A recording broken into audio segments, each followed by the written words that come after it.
God is Redeemer. God is worthy of worship. God is the Lord. God is the one true God. God gives new life. God is provider. God guides and protects. God desires relationship. God dwells with his people. God never fails. God speaks to us.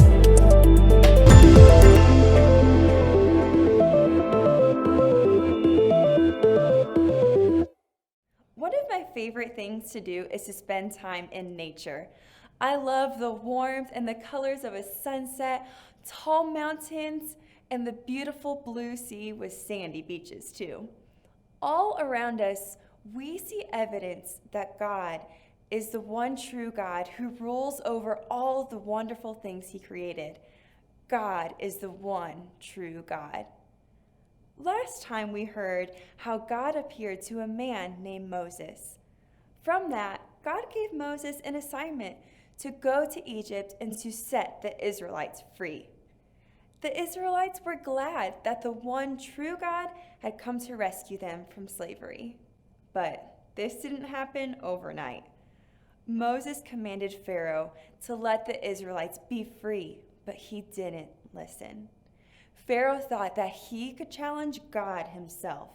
But as we will learn, God is the one true God.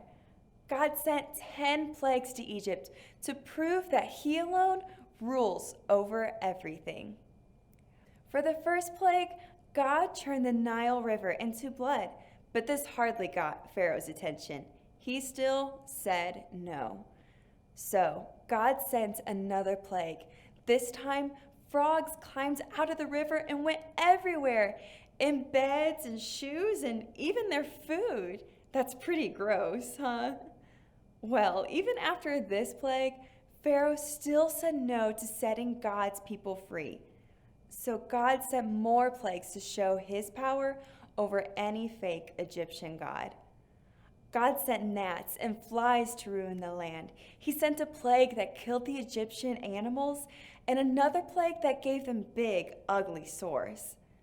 God also sent a terrible hailstorm that destroyed homes and crops. Pharaoh still wouldn't budge, so the plagues continued. Swarms of locusts filled the land, and then Egypt was covered in complete darkness for 3 whole days. Even so, Pharaoh still wouldn't let God's people go. He still said no. But God was not done yet. He had one plague left, and we will hear about this one next week. It was the most terrible one yet. It's the one that finally convinced Pharaoh to let God's people go. You might be wondering why God did all of these things.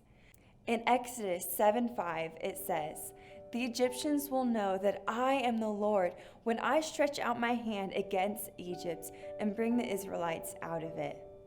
God wanted his power to be seen. God is the one true God. God is still the one true God, the one who hears our cries, the one who loves us, who delivers us. He is the one who reigns over everything, and he still takes the time to hear our prayers and answer our cries for help. He is the Lord, and there is no one like him. Do you know God as your one true God? If you don't, call on him today and ask him to show himself as this. You can proclaim and trust in his complete power, might, and wonders in your life and for your good.